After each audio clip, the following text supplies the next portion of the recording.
Now, this is a little bit of a tough one because it goes against conventional wisdom. And if you have an alcoholic in your family, and it's very difficult not to really contain your reactionary emotions, albeit anger, frustration, disappointment, disapproval on the alcoholic in your family. And they could be doing crazy things. I mean, my wife drove through the front of our car, 4 DUIs, 7 rehabs. I mean, it's difficult not to go down the road of anger and frustration, and eventually you got to take care of yourself. Absolutely. But you have to understand the last thing the alcoholic in your family needs is a lot of anger and frustration. They don't need, verbal abuse, emotional abuse, physical abuse, psychological abuse. They don't need that because one of the reasons why they're drinking to begin with is probably one or all of those anyway. So the reason why someone's drinking is because they have repressed emotions, maybe from their childhood. Okay, they have some kind of trauma, there's a good chance, or some kind of stress, anxiety, or some variation of that. So because they're messing up, they know they're effing up. Okay, they know that. Okay, you don't have to tell them that. But you do have to keep your reactionary emotions in check. This is really what this video is about, recognizing your role in the alcoholic's life. Again, I have a complete coaching program that's designed to help the alcoholic in your family as well as the family itself.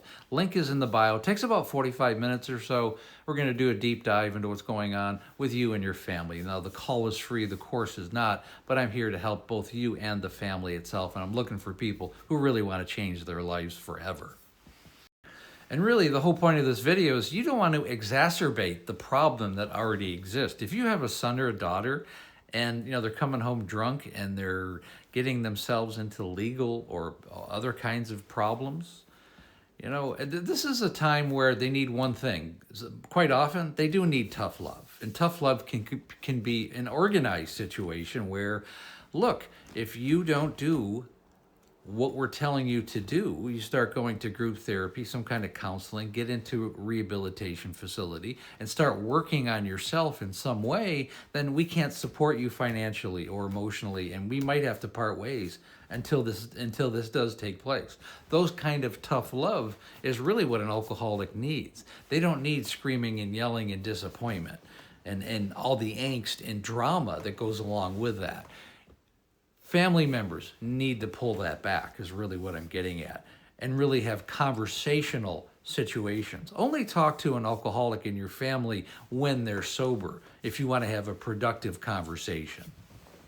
And really, a lot of this information comes from both personal experience in my own life and the thousands of people that I've helped over the last few years, with their own families and with alcoholics directly.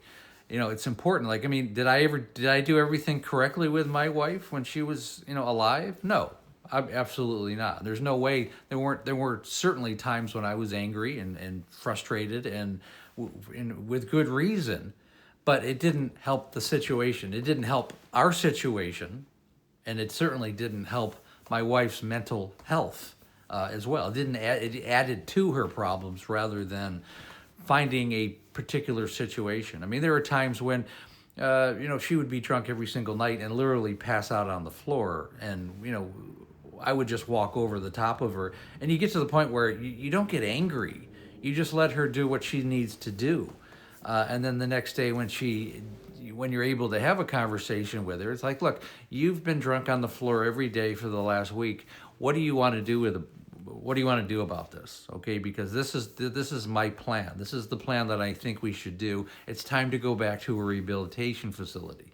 And then when you get out, we need to figure out what you're going to do when you get out. But you need to be in a professional detox because I think you need to stop drinking. I think you're going to kill yourself if you continue going down this road.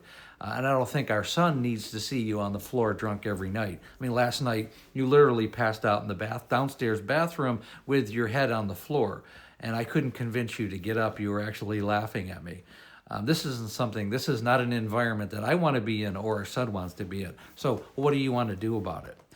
This is the kind of conversation that you need to have rather than screaming and yelling, you did this and why are you doing this and stop doing this and if this happens again, I'm going to do that. No, you got to get rid of the toxic emotions and you need to have really an intelligent adult conversation with them when they're sober. You got to find that moment in their life when they can do that.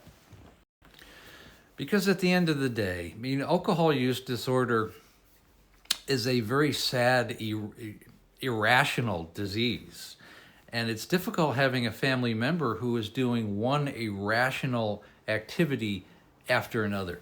You know, they may have physical problems. They may have diabetes. They may have liver issues, pancreatic issues. Maybe their kidneys are failure. Maybe it's really messing with their brain and they still continue to drink. This isn't at a time to go say, get out of my life and we've had enough of this and get out of this and do that and do this. That's not a time to be screaming and yelling at somebody. This is a real medical, psychological, addiction and disorder. And it should be really dealt with in a professional and a mature way.